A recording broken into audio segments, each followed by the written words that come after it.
I was lucky enough to end up working with Bill Kovach and Tom Rosensteel as the first executive director of the Committee of Concerned Journalists. And it was a terrific experience, and didn't last as long as I hoped. Kind of ran out of money, you know what that's like. But in the process, we discovered, well, first a couple of things. One, I'm speaking to you as a fellow American. I'm born in Canada, but I'm a U.S. citizen. So this is really from the heart. It's not from some damn foreigner. Well, not entirely from some damn foreigner. One of the things that CCJ did while I was there, I had nothing to do with it, it just happened on my watch, is we released a study of 34,000 individual suffer-hour TV news shows to determine what holds the audience, what the audience doesn't really care about, and what the audience doesn't want to hear and actually turns the dial. And the thing that came out of this study, which to me was fascinating, was that every time, in this instance television news, but I think it's also radio and print and online, do crime reporting. There are ways in which you can do crime reporting that generates an audience, but mostly it's done to terrorize an audience. It's done because there is this belief spread by a media consultant who died a few months ago, so we won't speak too ill of the dead, Frank Magid and Associates. And Frank Magid kind of invented this idea of if it bleeds, it leads. You know, flashing police lights and yellow tape are eyeball magnets, his phrase. And we at CCJ did this study, and it's published, called We Interrupt This Newscast, on sale at the CCJ website,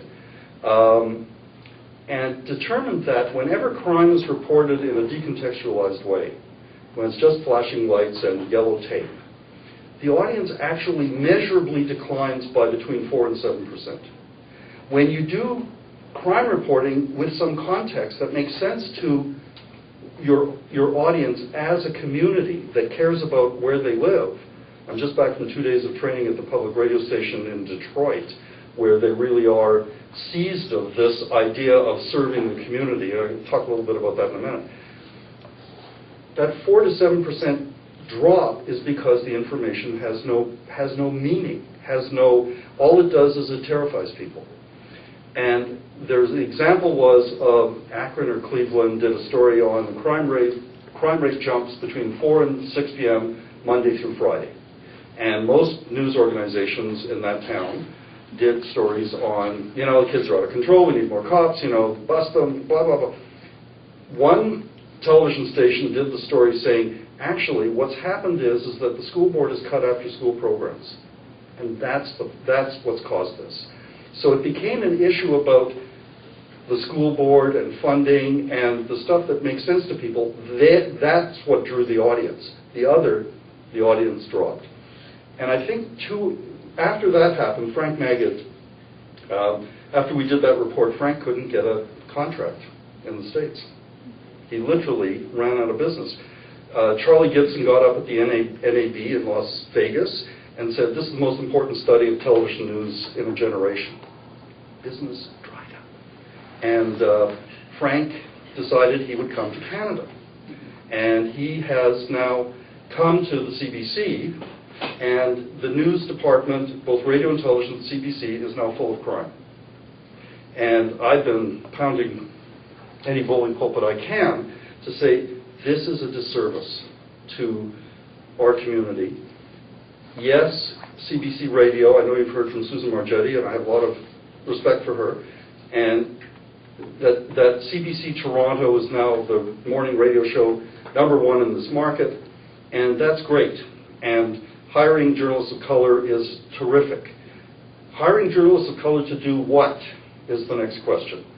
If journalists of color are going to do news that's going to terrify white people in the suburbs, just like the other news has been doing, what's the point? And my concern with the CBC, and I'm a former managing editor at CBC Radio, is they've lost sight of something here. In the quest for ratings, and the trolling for ratings, we're losing something. We're losing our ability to connect with our audiences. We're losing our sense of mission, our sense of service. Yes, it's important that our news organizations make a profit. In the case of the CBC, I have a kind of a revisionist view, which has made me extremely unpopular among my former colleagues in management, which is that I think that the CBC is now much more of a government broadcaster than it's ever been, because it's not doing the kind of independent reporting that people value. It's relying on three sources of information. All three come from government. Weather, Environment Canada; traffic, the Ontario Ministry of Transport; and crime, the cops. All these are the major sources of information at the CBC. Yes, you can hear documentaries and some great music and all that good stuff, and there are clearly journalists and people of color on radio and on television. That's terrific. What's the second step? The second step is not to do the news the way it used to be done. It feels like, to me, we're back in the 60s, and not the good side of the 60s. And I know about the good side of the 60s. I think I can remember it a little bit. One of the things that I've been mulling about is, how do we engage the audience to do a better job? If our budgets are being cut, if our resources are being stripped out, in the case of the CBC, 20% of the news budget was given over to entertainment shows.